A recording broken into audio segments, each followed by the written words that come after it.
Jessica Rigby, Director of Operations, here to talk about Master Trust Authorisation Regime and a focus on that foundation that the scheme sits on. So what's supporting the running of the scheme, whether that's the day-to-day running, like the administration, the systems and processes that are in place, or the financial backing that the scheme's got.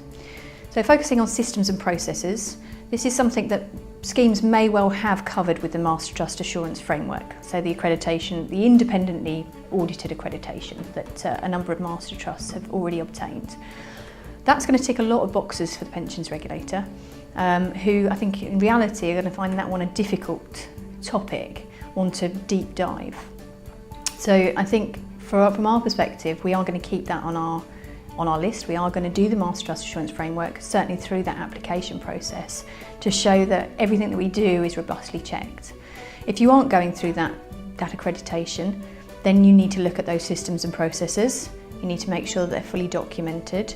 You need to make sure that they've been risk assessed, and if there have been any complaints that have come out, that they're cross-checked with processes to ensure that it's watertight. The next thing to look at really is that financial sustainability. Trustees really should have been looking for some time now about the future.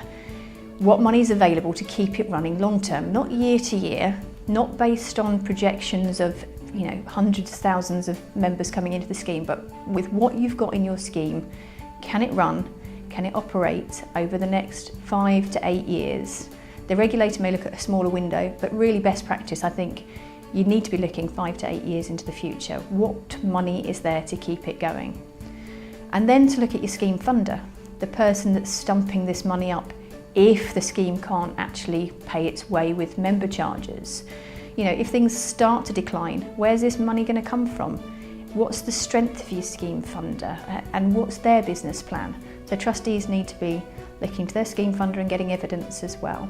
And with those 3 boxes ticked, I think you've got a really good foundation on which the scheme sits, and you're likely to be able to prove to the regulator that it is a long-term sustainable prospect.